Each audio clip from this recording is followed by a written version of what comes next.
தாவேகா தலைவர் விஜய் சுற்றுப்பயணத்திற்கு அனுமதி கோரி சேலம் காவல் ஆணையர் அலுவலகத்தில் மனுவானது அளிக்கப்பட்டுள்ளது.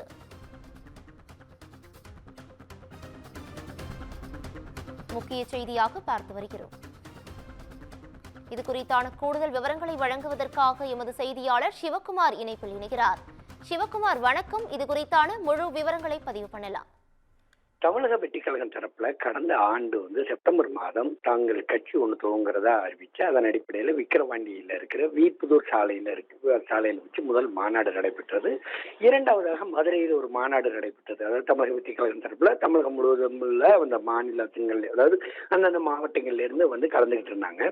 இந்நிலையில வரக்கூடிய சட்டமன்ற தேர்தலை முன்னிறுத்தி அவர் தன்னோட பிரச்சாரத்தை ஆரம்பிச்சாரு. எப்படின்னு பாத்தீங்கன்னா, முதல்ல செப்டம்பர் மாதம் திருப்பங்கரும் திருச்சி அப்படின்னு சொல்லி முதல்ல ஆரம்பிச்சு திருச்சி, பெரம்பலூர், அரியலூர் உள்ளிட்ட பல்வேறு பகுதிகளில் ஒரு 6 கட்ட பிரச்சாரம் நடந்தது. 6வதாக, அதாவது ஒரு நாளைக்கு 2 வச்சு, அதாவது சனிக்கிழமை தோறும் 2 கூட்டங்கள் நடத்தப்படும் அப்படின்னு தெரிவிச்சு 6வது கட்டமாக கரூர் வேலுசாமிபுரத்தில் நடைபெற்ற ஒரு கூட்டத்துல இங்க நெரிசல் மிகுந்த ஏற்பட்டு கிட்டத்தட்ட 41 பேர் 39 பேர் சம்பவ இடத்துலையும் 2 பேர் மருத்துவமனையிலையும் பலியானாங்க.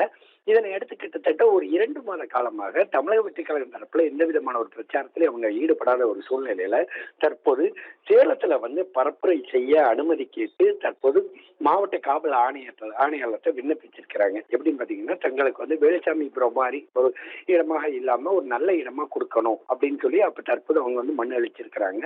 அதாவது ஏற்கனவே இந்த மாதிரி பிரச்சாரம் பண்ணக்கூடிய பகுதிகளில் உண்டான கடைபிடிக்க வேண்டிய நெறிமுறைகள்னு சொல்லி உயர்நீதிமன்றம் ஒரு சில உத்தரவுகள் பிறப்பிச்சிருந்தது. எப்படின்னு பார்த்தீங்கன்னா, வரக்கூடிய அதாவது கலந்துக்கிறக்கூடியவங்களுக்கு போதிய அளவுக்கு உணவு, குடிநீர் மற்றும் கழிப்பறை ஆகிய வசதிகள் செஞ்சு கொடுக்கணும். அதே மாதிரி பார்த்தீங்கன்னா, அந்த கூட்ட நெரிசல் ஏற்படாதவொன்னா அந்தந்த மாநில, அதாவது அந்தந்த கட்சி நிர்வாகிகள் பங்கெடுத்துக்கிட்டு அதன் அடிப்படையில் நடக்கணும் அப்படின்னு சொல்லி பல்வேறு கட்டங்களை அவங்க உயர்நீதிமன்றம் சொல்லி இருந்தது. ஆனா தமிழக வெற்றி கழகம் தரப்புல என்ன சொல்லியிருந்தாங்கன்னா, எங்களுக்கு போதிய அளவுகளுக்கு எப்பவுமே அவங்க எங்களுக்கு ஒரு ஒத்துழைப்பு தரல, மேலும் பாத்தீங்கன்னா குறுகிய இடமா கொடுக்குறாங்க, இது எங்களுக்கு பிரச்சனை ஏற்படுது அப்படின்னு சொல்லி தெரிவிச்சது நிலையில தான் கரூர் அந்த சம்பவம் நடந்தது. இந்நிலையில தங்களோட பரப்புரையை மீண்டும் துவங்குவதற்காக தற்போது சேலத்துல பரப்புரை செய்வதற்காக அனுமதி கேட்டு விண்ணப்பிச்சிருக்கிறாங்க மாவட்ட காவல் ஆணையாளர்கிட்ட.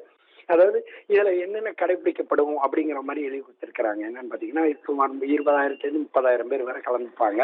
இதுல போதிய அளவுக்கு காவல்துறை பாதுகாப்பு பணியில் ஈடுபடணும். கட்சிக்கு உண்டான தேவையான, அதாவது உயர்நீதிமன்றம் என்னென்ன வழிமுறைகள் காட்டி இருக்கிறதோ அந்த வழிமுறைகளை நாங்க பின்பற்றுறோம் அப்படின்னு சொல்லி அவங்க தற்போது எழுதி கொடுத்திருக்கிறாங்க. இதன் பிறகு அந்த ஒருவேளை அந்த சேலம் பரப்புரைக்கு காவல் ஆணையாளர் அனுமதி கொடுக்காரா இல்லையா அப்படிங்கறத இனிமேதான் தெரிய வரும். பவித்ரா,